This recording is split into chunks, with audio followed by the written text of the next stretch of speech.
नमस्कार दोस्तों, स्वागत है आप सभी का एक और दिल को छू लेने वाली कहानी में। मुझे उम्मीद है कि यह कहानी आपको जरूर पसंद आएगी। मेरा नाम सुनीता है और मैं 29 साल की एक शादीशुदा औरत हूँ। मेरा एक 4 साल का बेटा है जिसे मैं अपनी जान से भी ज्यादा प्यार करती हूँ। वैसे तो मेरे पति चाहते थे कि हम अपने परिवार को पूरा करें और एक और बच्चा करें, लेकिन मैंने साफ मना कर दिया। वजह यही थी कि आजकल महंगाई इतनी बढ़ गई है कि एक बच्चे को भी अच्छे से पालना मुश्किल हो गया है। ऊपर से मेरे पति की तनख्वाह भी बहुत ज्यादा नहीं है, जिससे घर चलाना भी मुश्किल होता है। लेकिन फिर भी मैं अपने पति की इज्जत करती हूँ क्योंकि वो बहुत मेहनती इंसान है। वह दूसरे शहर में रहकर काम करते हैं और सिर्फ हफ्ते में एक बार रविवार को घर आते हैं। मैं जानती हूँ वो हमसे बहुत प्यार करते हैं, लेकिन मेरे दिल की कुछ ख्वाहिशें अब भी अधूरी रह जाती हैं।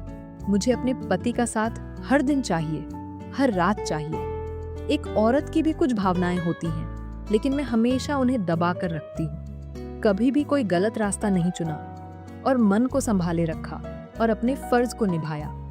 इस घर में मेरे अलावा मेरी सास और देवर रितेश भी रहते हैं। रितेश अभी कॉलेज खत्म करके नौकरी की तलाश में है और मेरी सास पूरे दिन घर में रहती है और मेरे बेटे का बहुत ध्यान रखती है। मैं घर के सारे काम संभालती हूँ, लेकिन आज की एक घटना ने मेरे अंदर कुछ अलग ही भावनाएं जगा दी। आज सुबह की ही बात है, मैं घर का काम निपटा रही थी, तभी मेरी सास आई और कहने लगी, बहू, मैं मेरे पोते को लेकर बाहर घूमने जा रही हूँ, अगर तुझे कुछ मंगाना हो तो बता देना। मैंने मुस्कुराकर कहा, नहीं मम्मी जी, मुझे कुछ नहीं चाहिए, आप जाइए। उन्होंने मेरे बेटे का हाथ पकड़ा और उसे लेकर बाहर चली गईं।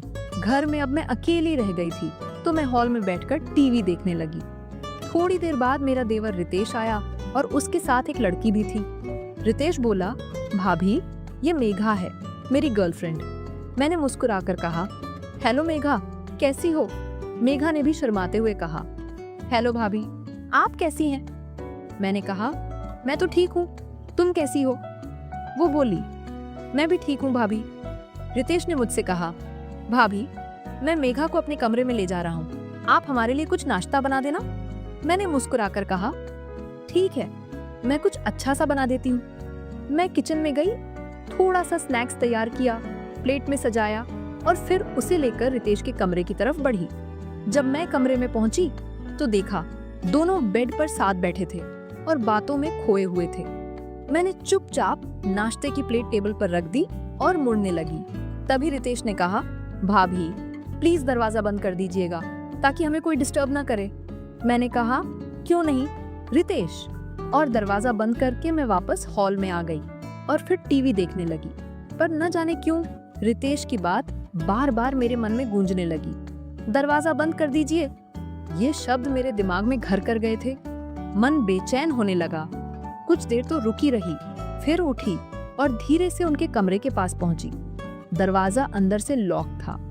मैंने सोचा, खिड़की से देख लूं कि अंदर क्या चल रहा है। जैसे ही मैंने खिड़की से झांका, मेरे पैरों के नीचे से जमीन खिसक गई। मैं जो देख रही थी वो बिल्कुल भी ठीक नहीं था। मेरे देवर और उसकी गर्लफ्रेंड के बीच की नजदीकियां देखकर मैं सन्न रह गई। गुस्से में बिना कुछ सोचे समझे मैंने दरवाजे को धक्का मारा और कमरे में घुस गई।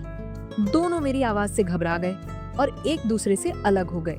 रितेश तुरंत बोला, भाभी, कुछ तो अक्ल होनी चाहिए आपको, ऐसे किसी के कमरे में यूं घुस आती हो?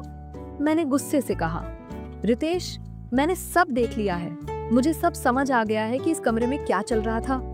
रितेश चिढ़ते हुए बोला, भाभी, ये मेरा मामला है, आप इसमें टांग मत अड़ाइए। मैंने शांत से लेकिन दृढ़ता से जवाब दिया, रितेश, ये मेरे घर की इज्जत का मामला है और मैं इस घर की बहू हूँ। मेरी जिम्मेदारी है कि इस घर की मर्यादा बनी रहे। तभी मेघा बोली, रितेश, मैं जा रही हूँ, बहुत ड्रामा देख लिया आज के लिए। और बिना कुछ सुने वो उठकर वहां से चली गई।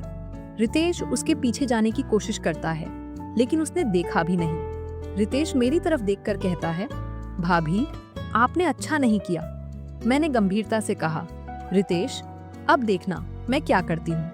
वो बोला, बताइए भाभी, आप क्या करेंगी? मैंने कहा, मैं सब बात तुम्हारे भैया को बताऊंगी।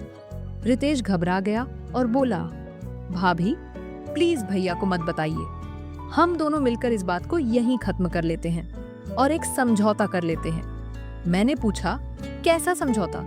रितेश बोला, मैं वादा करता हूँ कि मैं दोबारा मेघा से नहीं मिलूंगा और न ही किसी और लड़की को घर लाऊंगा, लेकिन आप भी ये बात किसी को मत बताइएगा।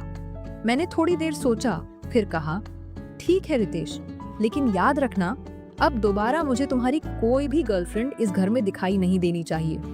रितेश ने गंभीरता से कहा, प्रॉमिस भाभी, अब ऐसी गलती नहीं होगी। फिर मैं कमरे से बाहर आ गई। मन ही मन मेरे अंदर एक अजीब सी संतुष्टि थी कि मैंने अपने घर की इज्जत को बचा लिया और एक गलत राह पर जा रहे इंसान को सही दिशा दिखा दी। तो दोस्तों, यह थी मेरी कहानी।